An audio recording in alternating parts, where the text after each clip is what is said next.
Welcome in to the Fantasy Football Report, a RotoViz Radio news show. I'm Hasan and Kevin. You can tell Blair Andrews is not here, but I am joined by Kevin Savranik. Kevin, I fucked up that name, didn't I? No, it's actually pretty close. Pretty much dead on. Oh. It was.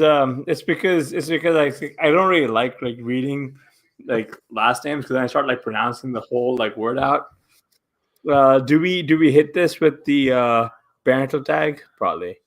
No, just Kevin and I. You get one, right? Yeah, I think so. Yeah, just Kevin and myself. Blair is a little under the weather. He Thanksgiving weekend. It'll take it out of you, man. But as we were talking about this, it's not on the show sheet. It's happening live. But James Cook, I would say his breakout season that we were promised kind of got a little short with the emergence of Ray Davis and a little bit of this, Ty Johnson nonsense. So, I wanted to get your take there before we actually push into our show sheet. Is has James Cook been a disappointment at ADP? I am willing to say yes. I was hoping for a lot of Ray Davis. I think the Ty Johnson is probably the worst part of all of that. I'm actually pulling up the meaning James Cook's stats for this year PPR. I mean, he's been an RB1 45% of the time, so I can't imagine. Yeah, he has been pretty. Yeah, it's been that terrible. I mean, as somebody that maybe doesn't have as much James Cook as I wanted to, I feel like I've missed out a little bit. I think what makes this such a what's really discoloring or really coloring how I'm viewing this is the fact that there were running backs going much later than him who are outscoring him on a point per game basis. You know what I mean? I think that has been sort of the most bitter pill to swallow. Where is the A Rich hater?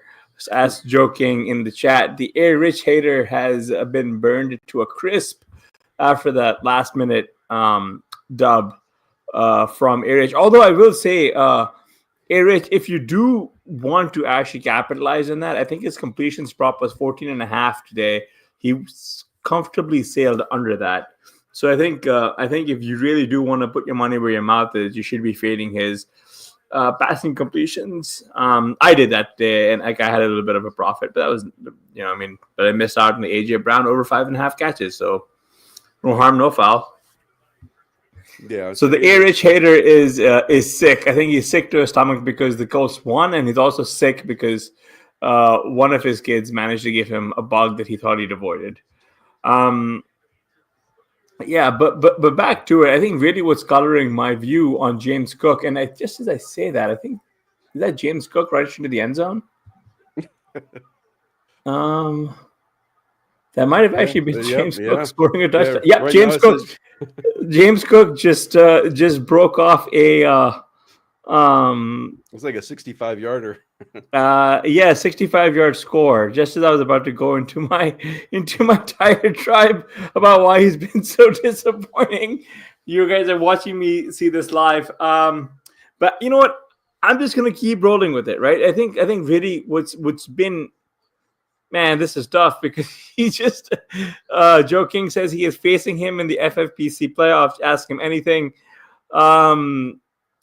Are you leading that champion? Are you leading that matchup by any chance? Could you absorb that loss, that touchdown? But anyway, but back to it. I guess really my point there with Cook is kind of what you were saying is that he's faced Ray Davis sort of coming on and being very good. We always knew Ty Johnson was going to steal away some work. The issue has really been the emergence of Davis, right? It makes him a much tougher click. I think to me, in hindsight, there's obviously hindsight based, hindsight soaked analysis here. In that, he's definitely not a second round pick. He's more like a 5th round pick based on what we know, right? And I don't know what his ADP is going to be next season, but he was always going to, and realistically, if you think about it, right, Josh Allen also presents himself as a bit of a threat when it comes down to capturing that rushing touchdown. This is the kind of stuff that Cook needs to do to really have returned that second round value, is those massive explosive runs. So it's just been tough. Yeah, especially doing the the waivers articles. Was hoping that Ray Davis would pick up more of a workload share because he's had good games, but at the same time, it's been fluky where he can't. It's hard to predict on a week to week basis. So I did pull up the rush attempts, just a comparison of the two. James Cook being in red and Ray Davis being in gray, and I thought when James Cook missed time, Ray Davis did enough to really earn more of that work. But it turns out he really didn't. He's definitely getting being outplayed by James Cook. And I mean, I guess I look at this through the lens of somebody who has a lot of Ray Davis. I liked him coming out of college. I thought, because James Cook's, the sub 200-pound sort of guy that maybe he'd concede a little more work than he actually is. So I'm more on so you're on the James Cook side of ownership, and I'm kind of I'm more on the Ray Davis. So I was always hoping Ray Davis would get more, and you're hoping for a little more James Cook. Actually, I'm not even that much on the James Cook side, dude. I'm Jalen Waddle. Every second round receiver that was bad, I'm on. Mm-hmm. T. Higgins, Jalen Waddle, that's just where it all went. Joking asked a good question in the chat. Bucky Irving or James Cook heading into next year, dude. I think it's gonna have to be Bucky Irving for me, man. He's so nice. I think he might actually be my dynasty RB1 from this class. He's not on the show sheet, but Jonathan Brooks actually came out hot today. What I liked the most out of Jonathan Brooks, not just was his pseudo explosive runs, but realistically was he instantly saw way more work than Chuba saw in the receiving game. I mean, he caught all three of his passes as well for 27 yards, or something close to it. But he's not really on the show sheet. I didn't really think that there was much novel from that game for us to really discuss. But yeah, I think I'm on the Bucky side of that equation. I guess the real question with Bucky is where are you drafting him next season, right? I think you have to assume he's at least going to be at least third round. Just with the way he's going. I mean, because it's just his workload. I mean, he's turning into a workhorse back and kind of relegating. Rashad White did see some work. Bucky was seen after the game, he had a big ice pack on his hip, and he was lamenting the fact that he wasn't the one who put them away. But man, he is good, dude. He is so good. Yeah, he's got. I mean, they had 28 touches to White's 12, so I mean, he's more than doubled him up. And I'd have to go look back in the last. I mean, but over the last few games, it seems like it's more leans where it's Bucky's the clear lead, and then Rashad White's second fiddle. Even though Rashad White, I mean, today he averaged 6.9 yards per carry. He has kind of somehow shed that super inefficient, it's just kind of volume guy over the past 6-8 weeks that he pretty much carried all last year, and then in the first few games. But I'm kind of with you too. I don't really think there's any way, especially with the Panthers re-signing Chuba, that you can really put anybody over Bucky in this class as far as dynasty running backs.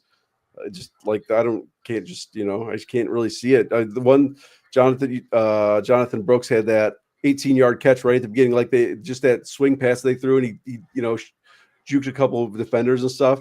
So he looked good on that, but he didn't really get a ton of work after that. He got 2 catches and 6 carries. And he didn't really do a ton with his carries, so I didn't really see a lot what he looked like on his carries. But I mean, overall, that the Chuba re-signing is pretty damning for Brooks to be more than just a committee back. I think. I don't think it's damning per se, right? I think the one thing that a lot of analysis is tending to get wrong here, even with James Conner being re-signed, is that it kind of diminishes their value a little bit, right? And in your dynasty leagues, you're definitely drafting them as the thought that this is the future. But realistically, the fact that running back salaries have gotten so depressed, they make up such a small portion of the overall cap that teams can just pay their talent now. They're not paying them contracts that make up 25% of the cap, right? They're just not doing that. But even when you look at how much Saquon is making, right? Relatively speaking to what he should be making, that's always been the argument. He's just not taking up a ton of cap. Hang on, I'm going to pull this up right now. I just want to see exactly how much Saquon is making relative to some of the other folks on that team. right? Like he's making.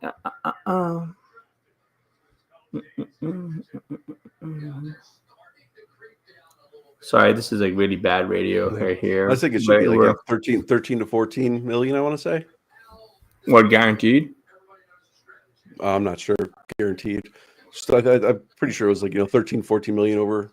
No, he counts for like 3.8. He has a lower cap hit than Jake Elliott, dude. Like this is ridiculous. It's like, again, like this is like the thing is that like, yeah, Tampa Bay running backs are making like 250K.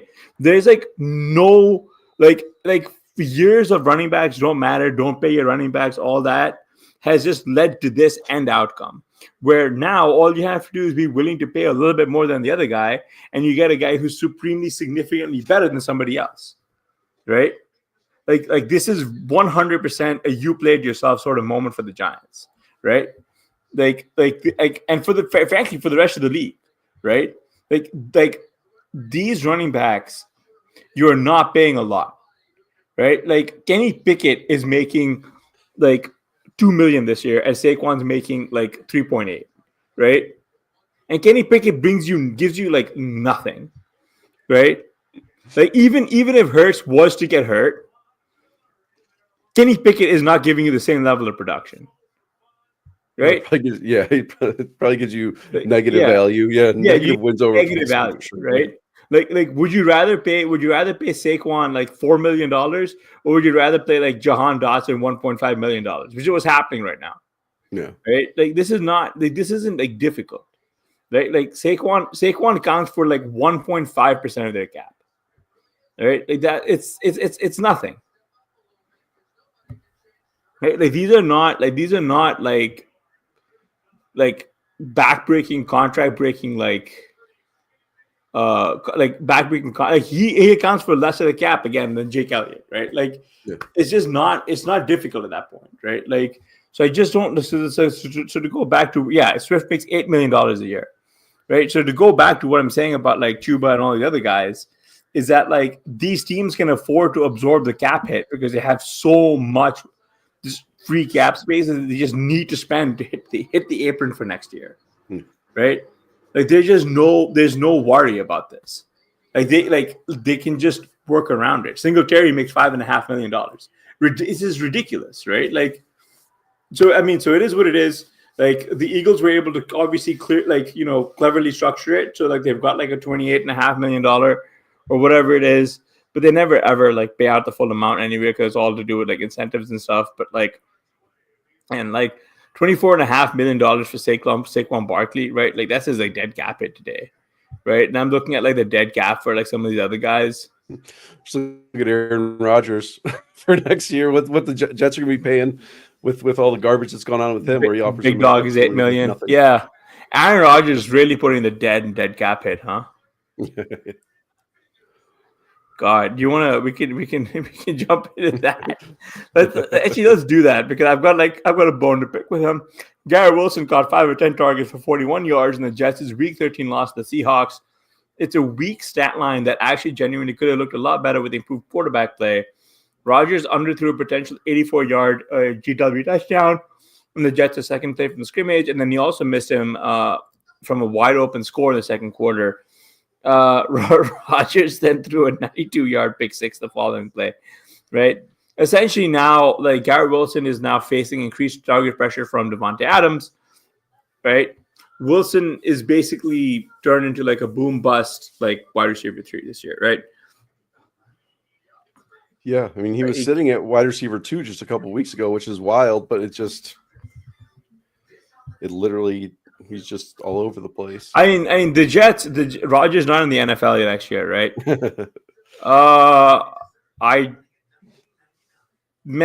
You can just see some team is gonna just take a run at him. I agree. Which I is 100% agree. Which is suboptimal, but like, I mean, why would you even want the circus that comes with Aaron Rodgers at this point, right? Like why do you want him? Like a lot of this team was like handpicked by him. Anyway, just for the audio listeners, Kevin did pull up Garrett Wilson's chart. 55%, he's been a wide receiver 3 or worse. About 20% of the time, he's been a wide receiver 2. About 27% of the time, he's been a wide receiver 1. And I wish we could. When did Devontae Adams join this team? I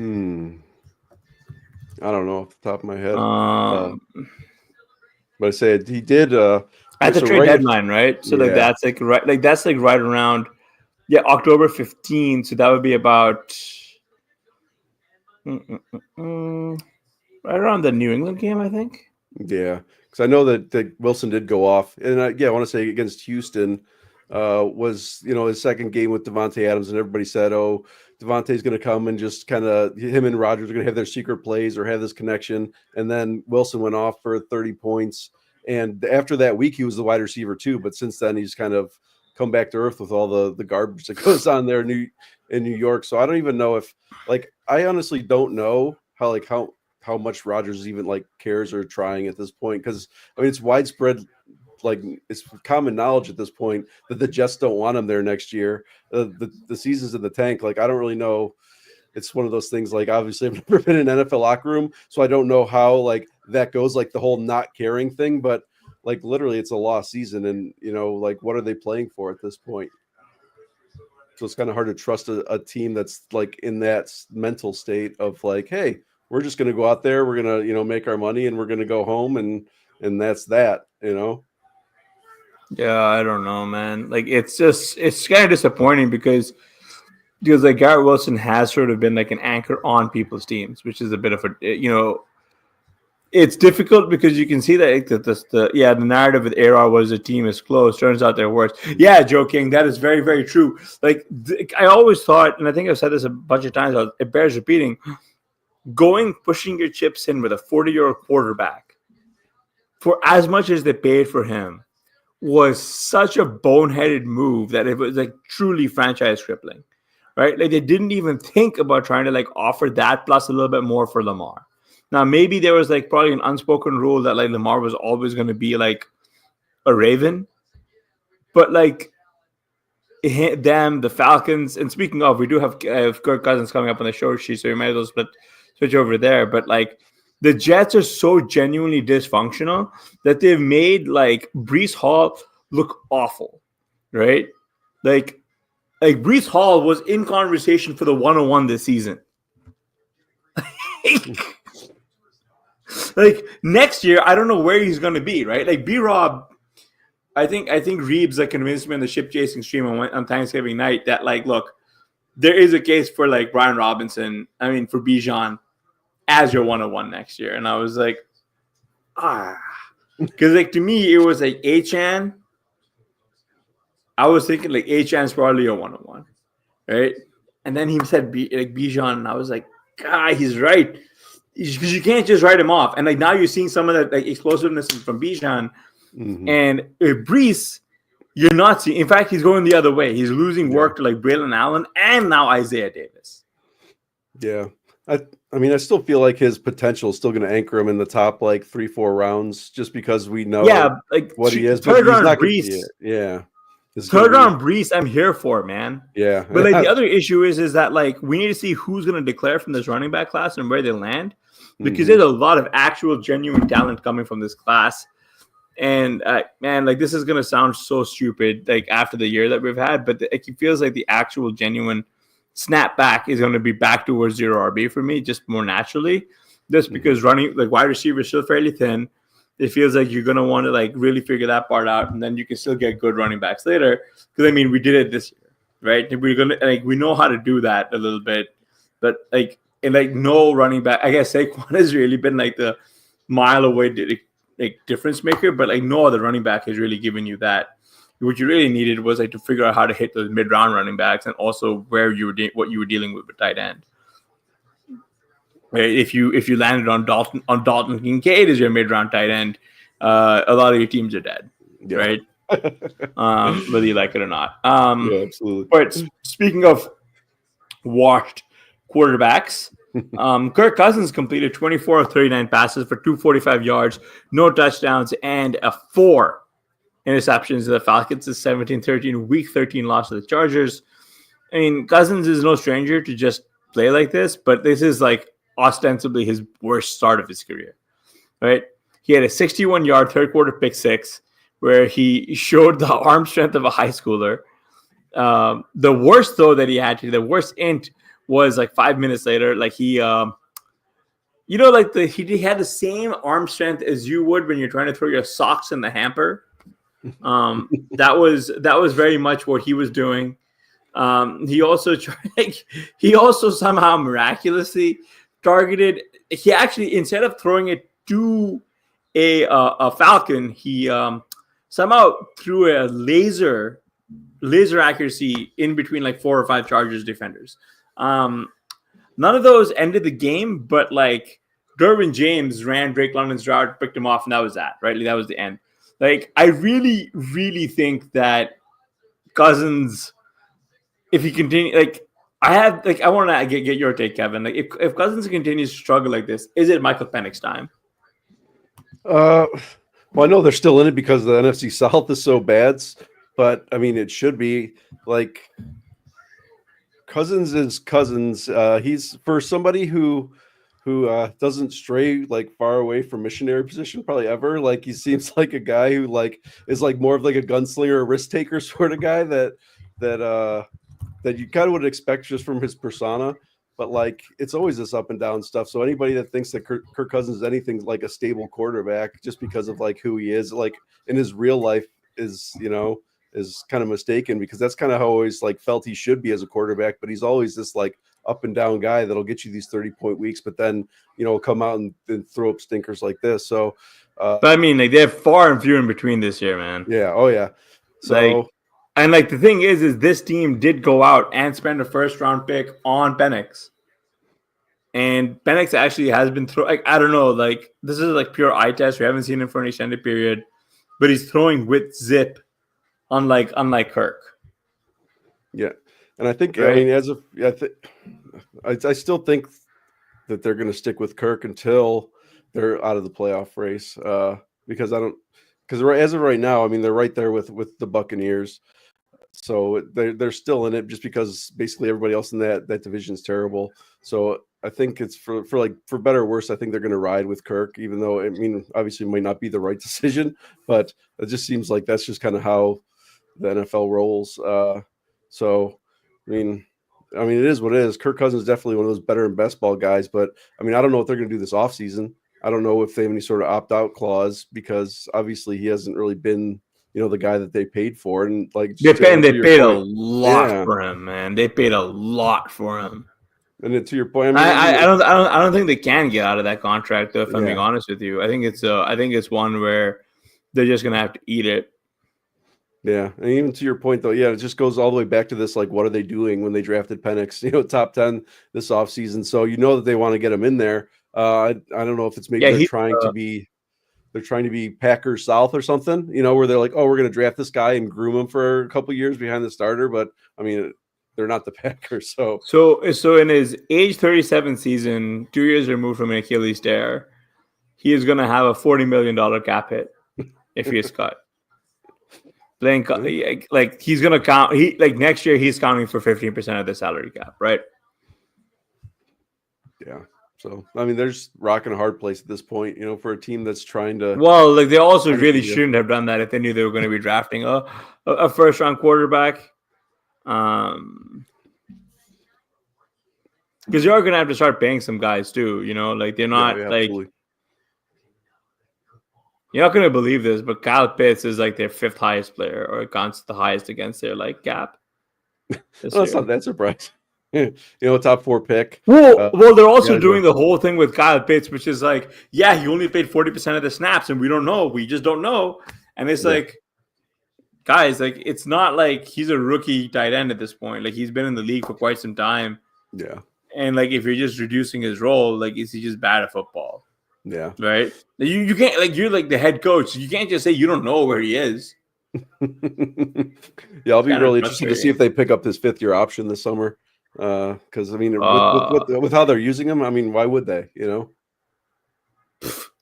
Like, why? What's the point at this? He's getting outproduced by Ray McLeod and like Darnell Mooney.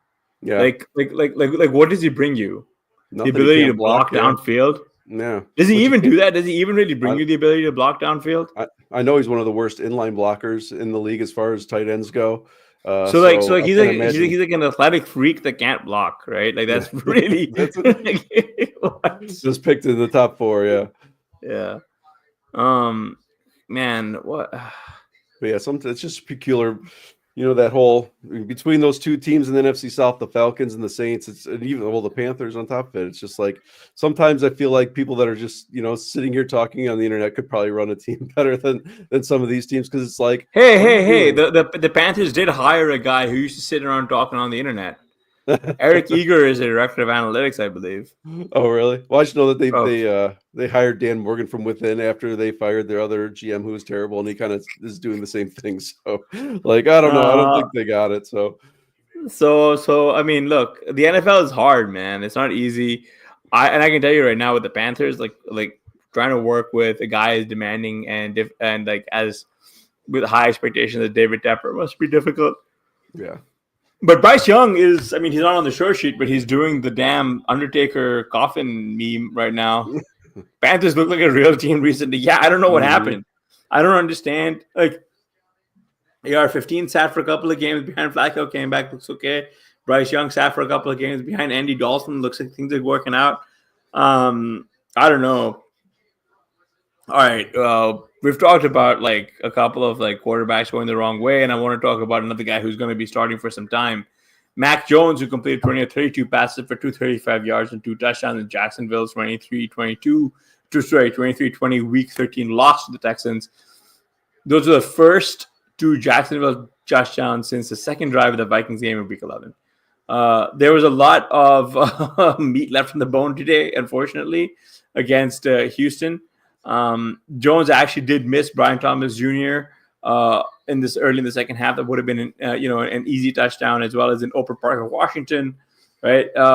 This is Jones's first game over 200 yards as a Jag, in his first game he's thrown above 220 yards since week 7 of 2023. Like, I'm not going to really be dialing up expectations when they come when we kick off week 14, right? But I wanted to say like a couple of things. One, the hit that was laid on Trevor Lawrence, incredibly dirty. Just one of the dirtiest hits I've seen like all year, easily. And also just like whoever, like, I can't pronounce his name or remember who it was exactly, but he should be fined, suspended, and probably like suspended for next season as well. Like, it was this like Lawrence is sliding to the ground and he took like a horrible hit and he had to be carted off the field, and like punches were thrown.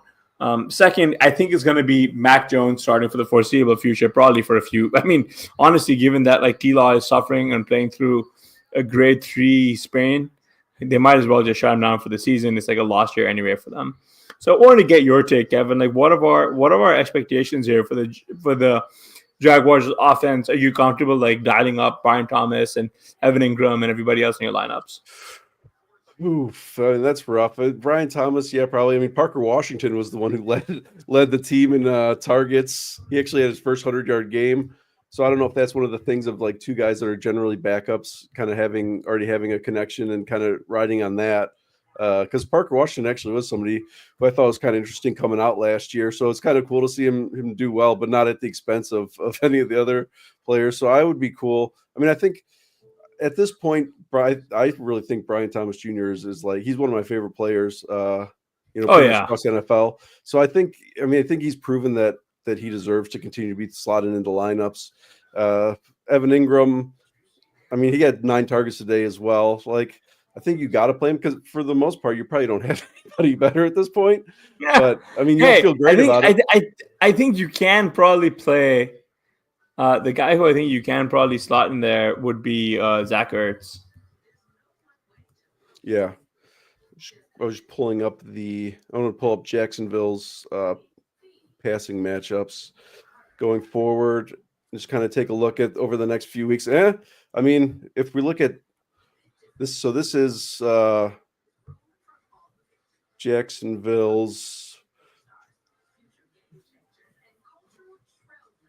right here. So this is their QB rating over the next 4 weeks. I mean, it's all green. So if there's anything, it's like, hey, maybe Mac Jones will help out a little more than have a little better production than what we would have ordinarily thought from Mac Jones. So I mean, if we're just playing on like if that would definitely give him a slight bump that's like makes me feel a little more confident about like throwing the receivers in there, or even like throwing Mac Jones in a super flex league that we're desperate, especially next week with all the buys and stuff. Like, hey, you probably do worse than playing Mac Jones against Tennessee. It's very true. Very, very true, actually. Yeah, I don't know. I think I am going to have to start Brian Thomas Jr. So like, I think that's just the way to do it. But yeah, it's one of those things. still At this point, you like TBD. unless you have better options, unless you got him late, he's just kind of like he's just borderline. But Speaking of Tennessee, I faced Nick Ikine Westbrook, and not one, but two of my must-win matchups. oh jeez, How did this happen?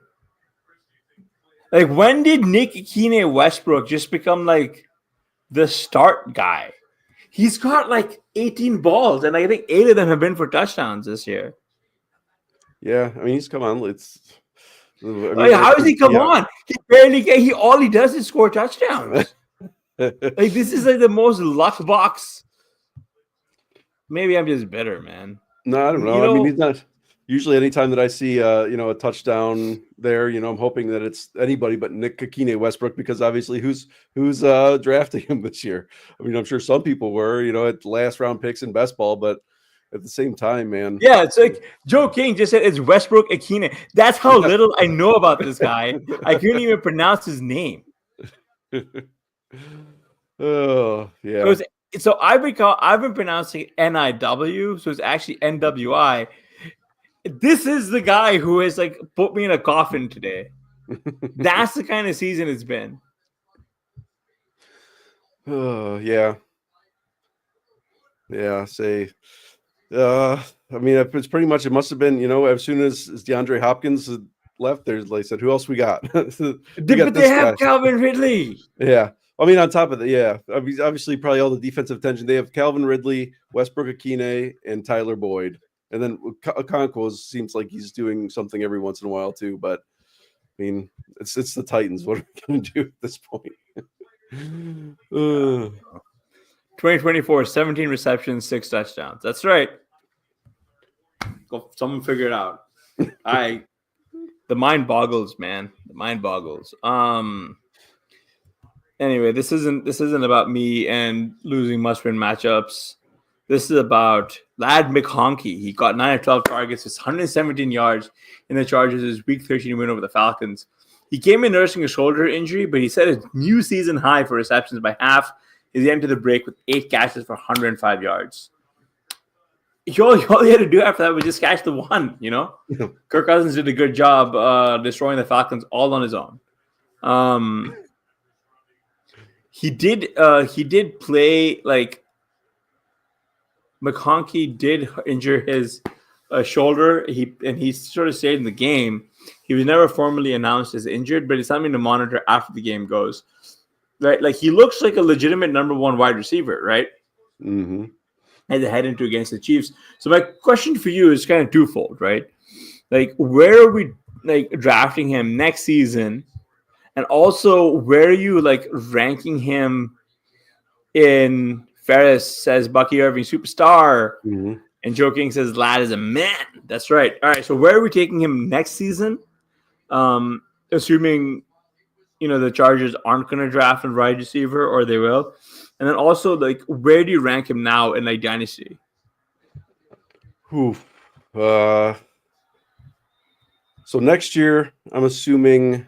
I mean, I'm assuming after this week, he's going to be upwards of like he's going to be borderline probably wide receiver 1, wide receiver 2 territory, because I know just a couple weeks ago he was sitting at like the wide receiver 18, and he's had 2 good games since then. So, I mean, we got to put him. Obviously, I still think he's below like the like MHJ neighbors. Like he's below that tier. Even Brian Thomas Jr. But I mean, I don't think he's that far off from that. I think the No, biggest I thing. think you're right. So I guess let me ask the question. So Greg, so let me ask the question separately, right? Ad McConkey or Roma Dunze, who would you rather have? Mm, I mean, I think at this point you have to say McConkey. Right? Yeah. Roma Dunze or Xavier Worthy, who would you rather have? I take McConkey right now. Ah, he wasn't in the question. Hmm? Oh, he said Odunze Romadunze. or Worthy? Oh, ooh. I think I'd go with the Dunze at this point. Okay. So it feels like you got so it feels like the top right. So you got Neighbors, MHA as a first tier, tier break, Brian Thomas Jr. Or you could probably put Brian Thomas Jr. in the back end of that. McConkey becomes his own tier. Then you get to the Odunze Worthy tier, right? Yeah, joking. I'm with you. I don't think Rome has shown it, and I'm Mm. willing to take Xavier Worthy over Odunze. Well, Worthy, yeah, and Greg, Yeah, like they both. Worthy also looks lost. Like Mhm. it's frustrating because they both look bad, right? And these were the guys who we were taking ahead of guys like Worthy. I mean, Worthy was going as wide receiver 26. Yeah, so like I'm willing to be Mhm. back on Rome, right? Like given the coaching environment. Worthy, I don't know like where you can justifiably take him. I think we've discussed this before, and I think yeah, Brian Thomas Jr. is going to Oh, see yeah, a for sure. massive spike. I think Brian Thomas Jr. becomes the guy going in the third round next year.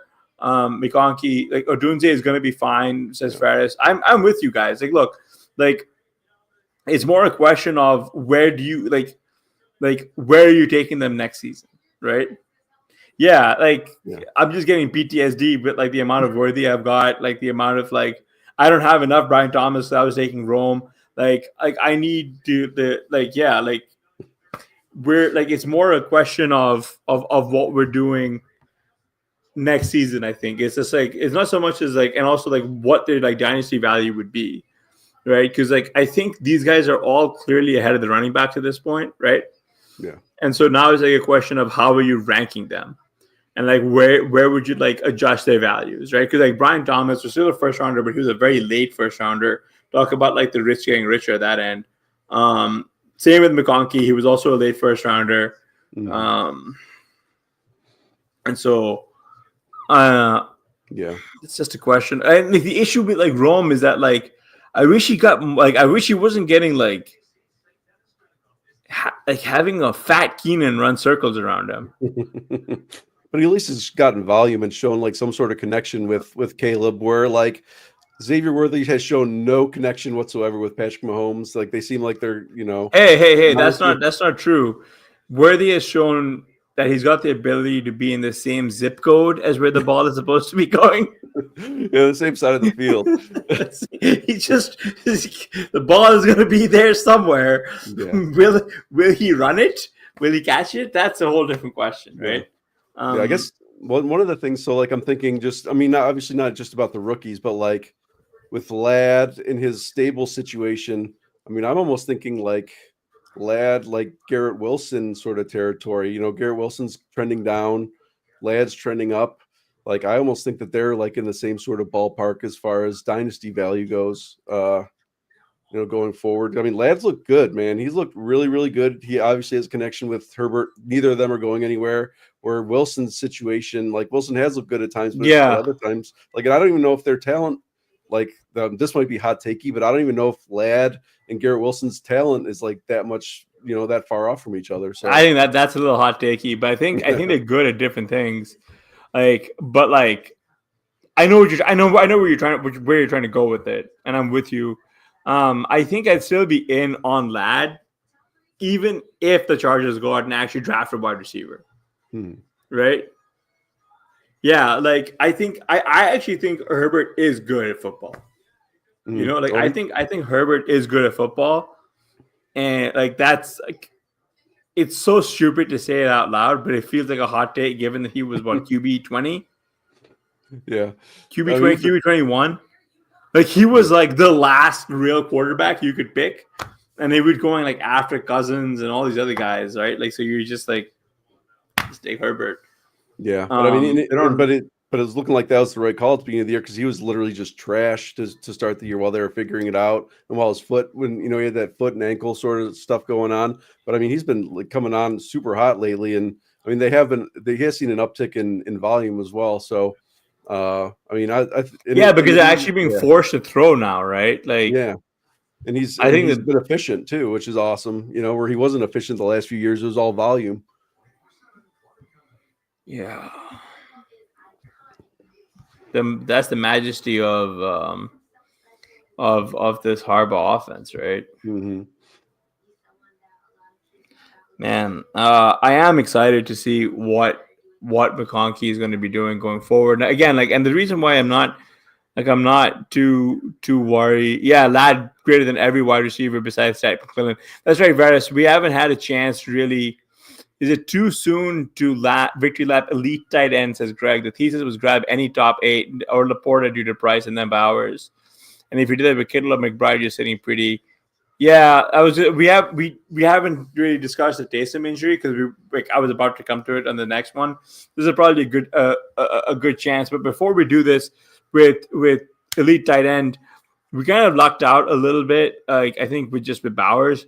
I think I'm in a mid spot given that I've got a lot more like uh Dalton Kincaid and Kyle Pitts than I'd like to actually admit. I've got enough Trey McBride, which is nice. I don't have enough Brock Bowers, which is frustrating. I do like the fact that Andrews is back. Ferris makes a really sharp point that T. Higgins would be a great pairing with Ladd. Another team that has a lot of cap space, I believe, are the Chargers. Don't. I'm gonna have to look this one up.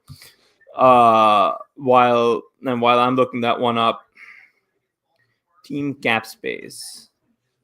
I really I wish there was some way for me to just know this stuff like right off the top of my head. Where are the Chargers?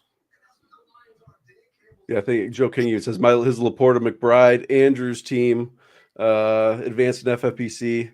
So Omega elite tight end isn't dead, boys. And let's say I have Bowers everywhere, but I was grabbing. I mean, I was even grabbing some Laporta.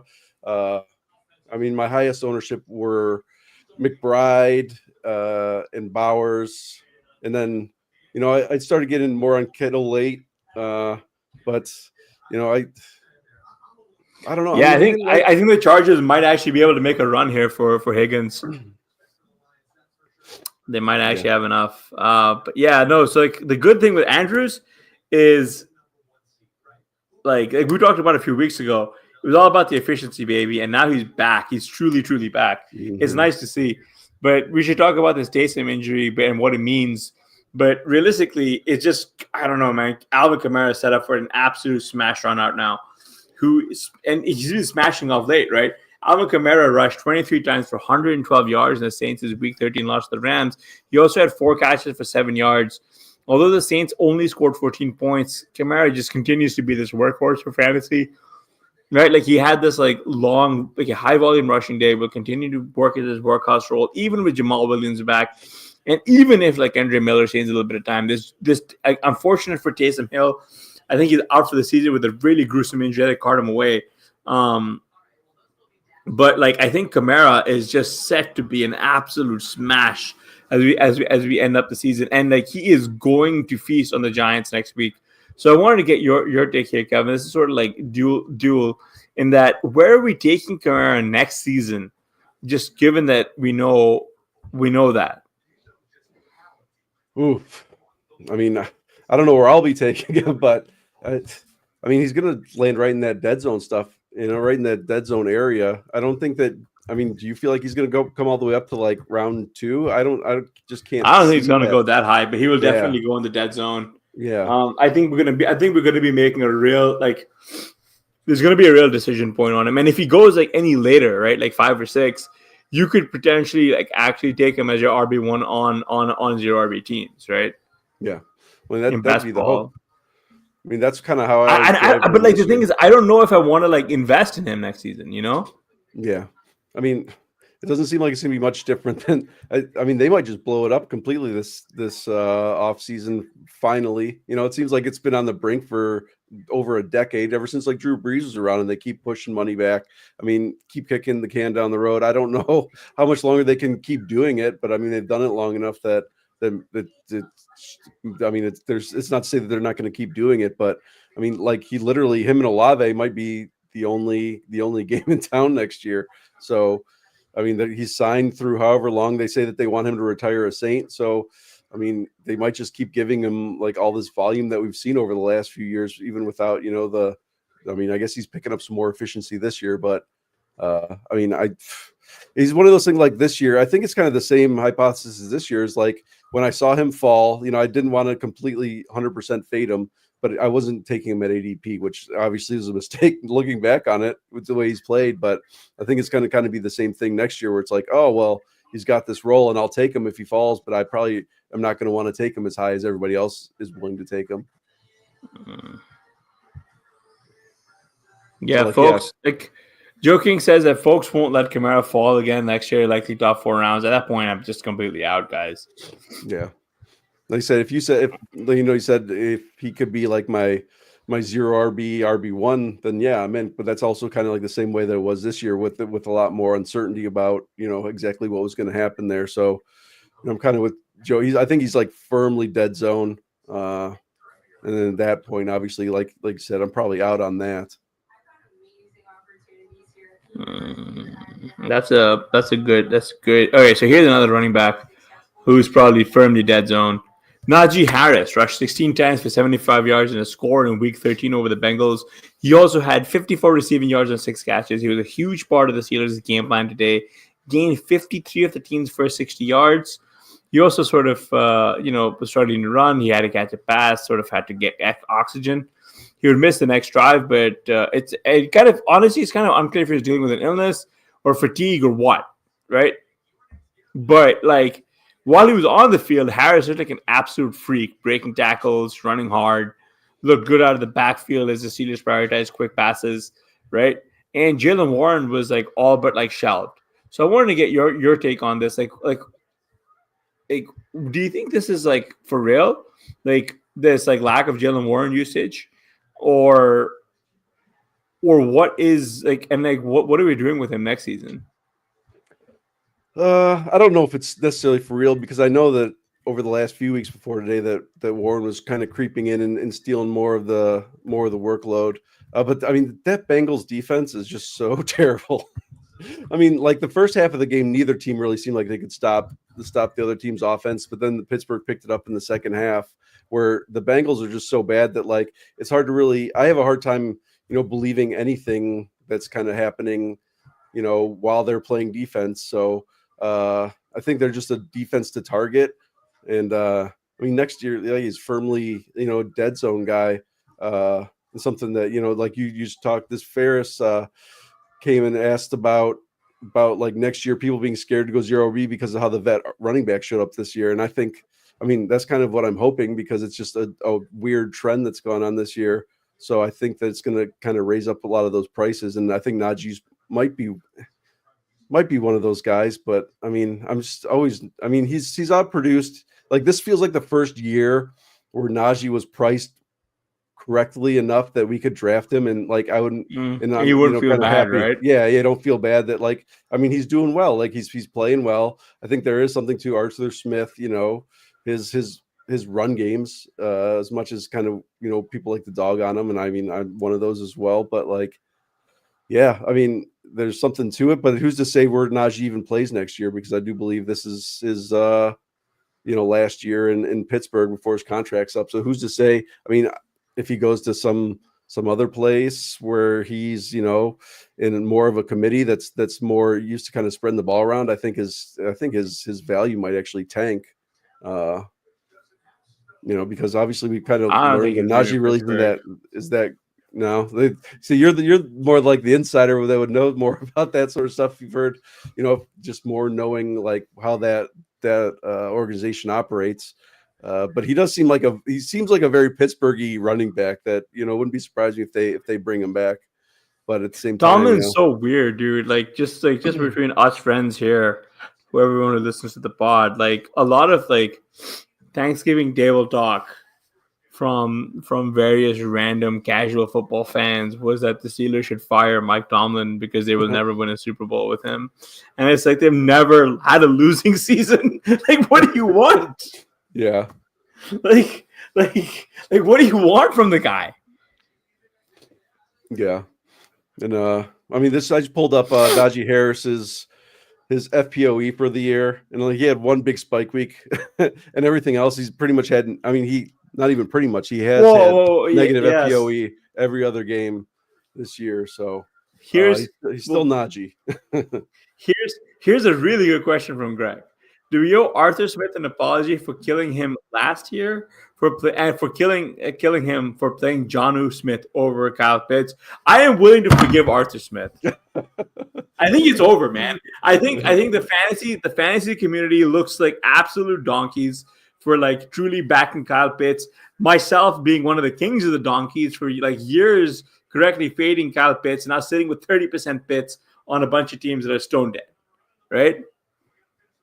And Jonnu Smith absolutely is like raking in Miami. For those of you who follow Ship Chasing and the Gretz.com draft, I just lost to Daigle on the final drive of that game, of that Miami Green Bay game. It took the full Jonnu Smith explosion, and then it took that final pity dump off to Raheem Mostert to like knock me out first place. And Daigle claimed the victory by like 0.3 points. And so that was very, very upsetting. But watching Jonnu like go off that game, and you were just like watching him go, and it's like, I can see why they really wanted to get Jonnu going. It's almost like nerds looking at data didn't know football better than Arthur Smith. Yeah, like, guilty. Yeah, right here. Yeah, and like that's the thing is that like it just took, like, he has genuinely been the reason why Tyreek and Waddle have not been returning the kind of value we all thought they should be. Right? Like, Jonnu Smith is good at football. And he is an athletic freak. And like watching him move in open space, he looks like he moves really slowly, but he's really, really fast, man. Like he is like one of those guys that are just like, you just don't want to deal with this, man. Like, and he hits hard, dude. Like, he hits really hard. It's just that pity dump off to Mostert, man. Like, it was like a dual dagger, because I think one of the teams that me and like the guys drafted at like 1 a.m. was like sitting at like third in one of the tournaments that we drafted, and he just needed a little bit to. If we lost, yeah, I mean, it happens, Greg. Like, I lost to Daigle. Like, I'd rather have lost to him. But it really took this massive like explosion at the end for him to really get close. But it was like not having any HN on that final drive is really what sealed us, because we actually had a legitimate sweat going to like really make some good money on a $3 entry. And at the end, I think it was like $5 each. So like I DM'd everyone. They were like, nah, just $5. Like, come on, man. But yeah, so that's we're not really here to talk Thanksgiving, though. We are here to talk. Do you want to do one last quarterback before we turn to the receivers, or where do you want to go with this? I'm cool with that. All right. So the final quarterback about my show sheet here is Drake May. He completed 24 of 30 pass attempts for 238 yards, 1 score, and 1 int. May averaged 7.9 yards per attempt, and he consistently picked up chunk gains through the air and on the ground. He had 5 carries, of which he had 59 rushing yards. So the interception also, interestingly, was like sort of no way his fault. Like, Hunter Henry bobbled the football into the air, and a Colts defender just sort of was there to like pick him off, right? Like, May still continues to eat sacks as the Colts brought him down 4 times, and he's going to be on bye this week. But I think coming out of that, he's going to definitely be at the top of the super flex ranks when they come out against the Cardinals. We've sort of been debating these guys like all offseason and where they're going to go next year. I don't know how much appreciation we're going to see in Drake May's price, but I'm really interested in him in 2 QB builds next season. Tell me why I'm off base here. I don't think you are. I think it's It's going to be interesting. Hopefully, the Patriots decide to like actually invest in a good wide receiver this offseason. I mean, they're obviously going to be, in the top 10. So if they get McMillan or I mean, basically whoever they can with, it's like I don't T know if Higgins Burton. maybe. Yeah, T Higgins well, might actually be. yeah. I was thinking more in the draft, but I mean, obviously, yeah, pretty much anywhere. But I don't think that's off at all. I mean, he's looked good. It's just like what if you're trying to win games with wide like 5 wide receiver threes, and I don't know if we want to like Hunter Henry. Okay, it's like a borderline tight end one, tight end two. He just doesn't have the weapons. So obviously these guys aren't getting open. So him taking sacks, like Mays is a good pick. It's just you need good players around you. I mean, you can keep hitting Pop Douglas for 6 yards at a time. But like beyond that, like really, what are we doing here? So, I mean, I really hope. I think his value will go up considerably if they do, add some more weapons around him. But I mean, the Patriots do Patriots things, so that isn't a given. Unfortunately, you would think they would because they just drafted this guy, but if they draft another Jalen Polk in the top of the second round or something like that, like that just seems like what they like to do. So they don't like alpha Jalen Polk. receivers. The whole okay. Look, so like the whole reason I want Penix to start is so I can finally start unleashing the entire Jalen Polk and Roma Dunze and whoever else were like only drafted this high because of Penix stake that I've got like holstered in the chamber for like all season. Such a good take. So I'm just waiting for that. Anyway, for those of you who are on audio, what we did was we went to the greatfitpatriots.com, which is the one-stop shop scouting site that the Patriots have made available to fans for use, where you can check and see if a player that you want to go there will be a good fit. And guess what? T. Higgins, absolutely a fantastic fit with the Patriots. You can see it right there. It goes better than peanut butter and jelly. If you don't know how great of a fit it is, I don't know how to explain to you how good T. Higgins will look as a Patriot. I do think it would be nice, to your point, though, to get an actual receiver for Higgins. The chat is saying it's wild that they let Jacoby get away. Like the right, like it is frustrating because I really do think this quarterback class has serious potential, man. Like, and I think that, maybe I'm wish casting a little bit, right? Like, maybe I am wish casting a little bit because we need good quarterback play. Because, like, we're coming to the end of Stafford's shelf life. Definitely at the end of like Kirk Cousins, probably long gone. We're coming to the end of Goff's a few years left in him, but like we are seeing some turnover now, right? And you can't, and like for as fantasy players, we can no longer have a bunch of teams that are still like middling to dead with no real fantasy value to them, right? Like it's nice that like Bo Nix has sort of revived Cortland Sutton's career, for example, right? And so I am optimistic that coaching changes with the Bears will make Caleb Williams stand out. I'm optimistic that Drake May can figure it out. I'm optimistic that JJ McCarthy is actually going to be good. Like I am like that's the one thing is like I want to be an optimist when it comes down to these guys. Someone who I'm not particularly optimistic about is Cooper Kupp. He caught 3 of 6 targets for 17 yards in the Rams' Week 13 win over the Saints. He sort of managed a few short receptions, but it's clear that this is not Puka Nakua's team. And he was the number one target for design touches, downfield targets.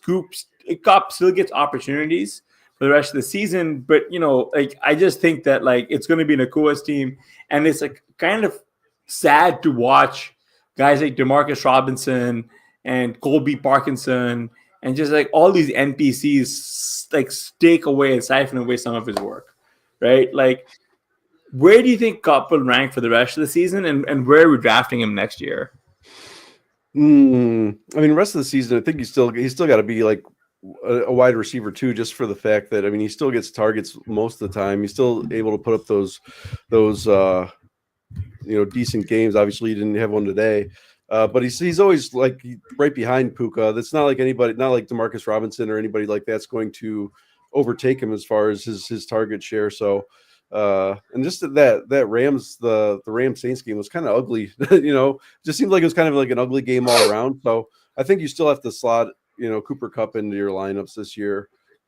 Next year, I mean, I don't know. I don't know if he's going to be on the Rams next year. I think it might depend more on landing spot. Because obviously, we heard all that stuff about him at the trade deadline. But I mean, I don't think he falls. I can't see Cooper Kupp falling outside of like round 4, round 5 next year. Oh wow, I don't think I could. I don't think I can swallow that price, dude. No, I mean, I feel That like is steep, dude. That is really steep. I think it just he still shows. I mean, he still shows enough. If he's with the Rams, I think it's just still going to be the Puka Cooper Kupp show. So regardless, I don't know, man. It's still such a steep price to pay for him, dude. Because like with Puka, you're going to be going first round. Well, probably not. I mean, if we're expecting, I had a little too much McConkey or Kupp. Oh, dude, that's an easy one. That is McConkey for me all day, every day, twice on Sundays. Not an issue. I think Cooper Kupp is going to just fall into that range for me, and I'll speak for him as well, but Blair as well, where we're just not going to like acknowledge that he's even been drafted, right? Because like when you look at this year's underdog closing ADP, Kupp was going as wide receiver 13 here, right? So you're saying he's going to slide to the middle of the 5th round? That's where I'm guessing. I'm not saying so kind of in this range, going to be right? So kind of in this range. Look, I'd rather have like Pickens or Mark Andrews or James Cook or Dalton Kincaid. What a trap. Kincaid, Kenneth Walker, Xavier Worthy, Christian Kirk, Calvin Ridley, Rashad White. Where did Bucky go? I mean, he was probably towards the bottom. Yeah. RB52. Free real estate, man. That is like free real estate. God. That is a classic overthinking. Like, Bucky Irving going after Jalen Wright, such a bad pick. Anyway, right. But I think this is where it gets tough, right? Is if you're like looking at Cooper Kupp as your RB3, I mean, like wide receiver 3, or you're like, what round is McConkey next year for you? 3? I think, yeah, Kupp feels like a 7th, 8th. That's right, Joe. He does. Right, like around where Hopkins was going this year, right? Yeah, I feel like that's the kind of decline we'll see, and if he's not going to be on the Rams, I think it's going to be a real slide. McConkey is definitely probably a 3rd rounder.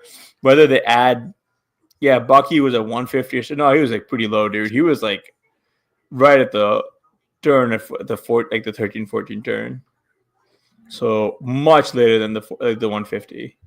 Yeah. Well, even just looking at Kupp's production this year when he's been on the field, he's still been a wide receiver 157% of the time. Only has 2 weeks as a wide receiver 3 or worse, and this is out of what 1, 2. You can pull that up. 7 games. Yeah. But so I mean, I think the biggest risk with Kupp, because it's not like he's ever been an athletic. Yeah, but like, look at that, man. Like, it's so hard to say he's been a wide receiver 1 or better, because like that's like a lot of those like wide receiver 1 weeks are coming during like heavy bye weeks, and like he didn't play half the season. Yeah. I'll just say taking RBs when the lead back ahead of them is Singletary or Rashad White is a good idea. Ferris, yeah, you're right. What we actually need is for like the bigger like websites to like really like everyone who's getting into best ball. We need them to start like understanding that robust RB is the only way, and that they have to draft all the old established running backs and leave the young fresh guys to us. Mm-hmm. Right? Well, that's what I'm the guys who aren't going to win anything.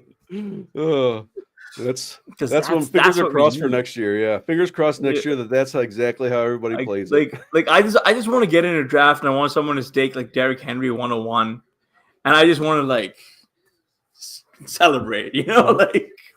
No, I think it'll be Saquon 101 and then Derrick Henry 102. It's what we'll really celebrate. No, yeah, well, either or. Like that's what I want. Like I've been over rotating and like trying to think of like, all right, it's gonna be HN, it's gonna be Bijan, it might be God, who was the other guy that we were thinking of? Although I don't think he has a case anymore. Um, now I'm just gonna bug me. Sorry. Oh, Jameer Gibbs. Yeah. Gibbs. Like it's gonna be so frustrating, man.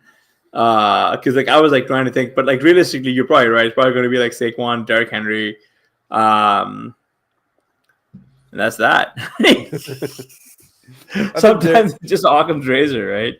Yeah, Um, I think Henry's. I don't know. Like Henry's old enough that most like robust RB people might like actually think about moving him back. Like, I mean, I think Saquon's probably going to be just from like groupthink or whatever. Like he's probably going but to be the one Saquon's on this also team. very, very good, right? And that's Yeah. like the thing is that like Saquon, I think gets it. Like he is good. The biggest thing again is like they are going to be taking Bijan early. Mhm. um, is an easy click. He's also very good though, and I think what's giving me pause is how much Bijan do I want like at that spot, right? And then Yeah. that's like the biggest issue is. Sorry about that, but at least what's fun about this thought exercise a little bit is that we need to like. I'm not saying that we need to start discussing on like what our flag plans are going to be, but Mhm. we're going to have to start thinking about a way through like. And it's difficult not knowing the schedule and everything else, but like even in a vacuum, that's the game that we play, right? Like that's the game that we play. So I think it's just like figuring out who among these rookie backs we want to be. Yes, that's right. Ferris, whatever price Bucky is going to be too cheap. You're very 100% correct. I can see all of these different like rookie, like these like upcoming first year running backs are all going to be going ahead of them, especially when drafts open in February. And I think that that's when we have to bounce on like Bucky Irving and stuff, right? Like, so I'm just like more so trying to think through, or at least the thought experiment my way through what the future would look like for us and how we start attacking these drafts. Not, I mean, and not trying to lose sight of the current season, but also like what does this mean? Like what does this mean for us? Like, and how do we like adapt and like how do we think about attacking it? Yeah. Because like we do need to take advantage of the fact that people are going to be slow to react. Um, a Yeah. guy who people were very down on, and they're now completely a lot of the old takes. I can't find them to retweet them anymore. Was a Mark Andrews got 6 or 7 targets for 67 yards and a score in the Ravens is a Week 13 loss to the Eagles. He also had it 1 carry for 2 yards. The Ravens surprisingly have a tush push package now of their own with Mm. Andrews under center. Right, he picked up 2 yards and a first down on the ground for the second week in a row through the air. Andrews, I think he's back, man. Like this is like Yeah. ridiculous. We've been talking about this for a few weeks, but it's was never more apparent than today on like a primetime island game, right, or a pseudo island game. And he has come out as a big play threat for Lamar Jackson on multiple occasions. He scored his 7th touchdown in the past 8 games with an early jump ball in the end zone. Andrews will ostensibly be a TE1, at least in my opinion, for the rest of the season. And I think he's actually got a pretty good case against the Giants next week as a top 3 TE. So I want to get your take here, Kevin. Like, were people, yeah, like HN this year was like, were people too wrong on their early dismissal of Mark Andrews? I mean, you got to say yes at this point. I mean, I was there too. It's just he looks so bad, and it's. I think it was a combination of maybe him not getting over that the leg injury he had at the end of last season. Even though he came back for the playoffs, and then he missed more time, like with after that car accident they got in the preseason. Like he just looked so bad at the beginning of the season, but as he's as time has come on, he looks better. Like, and you kind of mentioned it in the lead up to this is like just watching that touchdown grab that he had today was crazy. Like there's another one where he was running down the seam and he full extension towards the end of the game, like where he looked like the player that he was. And it was just weird because like he was still in the age window where he shouldn't be falling off yet. He's still, I think he's 29. So he's still right in that prime window for tight ends. So like it was just very odd, like just how far like he essentially looked like he fell off the cliff. So it seemed, I mean, more likely that we were going to see some regression, some positive regression from him more so than anything. But it was just so weird to just see him, fall so flat out of the gate that it just like seemed like something was definitely wrong. So, uh, obviously, like I'm just happy that he's back because obviously I still have a decent amount of Andrews in like Dynasty and things like that, and I was drafting him pretty regularly, in drafts this year. So just seeing him come back is awesome, especially like in best ball where you kind of just sit there stuck with him. And I'm sure in anybody who drafted him this year, those teams, by the way, those Andrews teams really have come back. Yeah, those teams have come back. Yeah,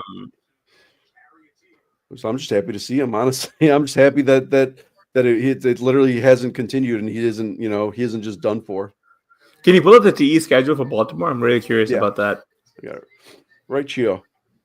So we're a little rough for the rest of it's tough, but at the same time, I mean, like, pull up can you flip it over to wide receiver? Yeah. Yeah. And I do believe and I do think that this is sort of still underselling how good Mark Andrews is going to be. Like, you can see them getting into a shootout against the Cardinals and the Bills and the Chargers. That is what a playoff schedule. Yeah, exactly. Joe King says your colors mean nothing to Mark Andrews. Yeah, this matters if your name is Isaiah Likely, right? This matters if your name is Rashad Bateman. This doesn't matter if your name is Mark Andrews. They're saying a knee injury for CMC. Yeah. Oh, that would be non-contact. Terrible. Yeah, non-contact knee injury for CMC. We're hoping that he's okay. I traded away Jordan Mason for nothing. So that's going to really hamper me in one of my dynasty leagues. No, not nothing. I traded him for a second rounder. So not bad. Yeah. Well, the same. Back to being a league winner. And last week in the waivers article, I saw Mason was available in over 50% of ESPN and Yahoo leagues, basically saying like if anything were to happen to CMC, here we go. And lo and behold, unfortunately, I mean, let's hope that CMC is actually okay. But good luck if he's still available in your league this week, go snag him up. But it's probably the fab's going to probably be ridiculous trying to get him. Yeah, well, this is it. I mean, you just got to blow it all, right? Yeah. I guess in FFPC you might want to hold like a buck or two, but like we're coming to the point where you're gonna have to just have your team and that's it. Yeah. You might need like a couple of kickers or whatever, but like, yeah. So I guess at the sneak peek for the Tuesday waiver show is just blow it all like Jordan Mason. Yep. If he's somehow still on waivers, that's actually what I'm going to be doing after this is just putting in all my early waiver bids and call it a day. Mm-hmm. Rap Sheet is reporting Taysom is out for the season. Unfortunately, given that Taysom was carted off, I was worried about that. It was actually genuinely like as someone who actually just doesn't like the fact that he's like registered as a tight end, he is still a fun player. It is sad to see that, and I think that this again, like we talked about it, but it's only going to benefit Kamara.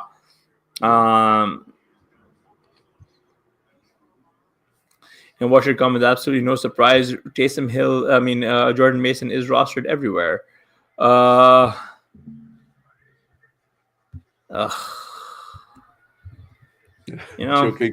Finally, Juwan Johnson season. It's probably Foster Moreau season. The way things were going at the beginning of the year. Baby, my 10th place teams with Juwan Johnson. Can't wait to finish in 7th place. Maybe. Yeah. Will they finish in 7th place? I don't know. That's a pretty big stretch. They probably still finish in 10th place. Kevin, tell the good people what you got coming up. Or we can get out of here and watch the rest of this game. Yeah.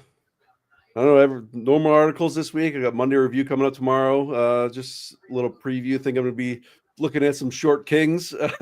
We got Bucky Irving and Kyron. I think that's kind of the direction I'm going to go with that. We'll have waivers coming out on Tuesday. Then we'll have wide receiver advanced stats coming out on Thursday. And then I try to sprinkle in a couple newsroom pieces here and there. Not really looking forward to watching the Browns tomorrow, but I mean, it's football, so it is what it is, and that's about it. How about you? As far as me, gonna be back on the mic this time next week. Hopefully Blair's back. But that's just all I got going is just this pod and stressing a little bit about what it means. I want to wish everybody a good week 14. This is it, the final. And I'm hoping all of you guys have good pod luck in best ball and good playoff luck, because this is it, man. It's sad. It's bittersweet in a way, right? Like we're coming to the end of the season. It's always a little bittersweet. It's such a shame. We're not gonna have this, like. Oh, it's always a little melancholy, right, as you head into the playoffs, because it means like the season's coming to an end. Yeah. Also means on the bright side, we got playoff best ball, playoff FFPC challenge, and then that's it, man. Yeah, we should have some dynasty rookie content coming up. I've already been, starting to put together my spreadsheets for the rookies. So that's one of the things that I'm super stoked about. Really, is just starting to get stuff rolling. So yeah, I'm gonna see if I can get into the lab and Raleigh, hopefully knock some rookie articles out. That's always fun. Yeah. Joking asked, do we have any live FFPC teams? Not for me, Kevin. No, not. I didn't play a ton of the big tournament. Like I don't have any main events. Fantasy pros, I missed out on a couple teams by like one spot, but I only had about 4. But I got plenty normal like dynasty leagues and whatnot going. So, but yeah, unfortunately, no. Our eliminated FFPC team, where we could have used a really big week last week, is now, of course, leading the league in scoring this week. So it is how it goes. Just a week too late. Yeah, we're going to be back next year on FFPC, probably grinding a little bit harder than we were this season. We weren't going to make it, though. We had some pretty bad matchup luck and some just bad injury luck, but we will be back. We will definitely be doing a lot of like playoff content soon, but we are going to keep eyes on the prize. Going to get focused here as we get to the final weeks. I want to wish everyone a good best of luck in the final week of the regular season, though. And if you're in the FFPC playoffs, please tweet at us and let us know, or send us something on Blue Sky or whatever. I want to see your teams. I want to root for you. Give us a secondhand sweat here, boys, or people, ladies. And with that, we'll call it a game. All right, take care, everybody.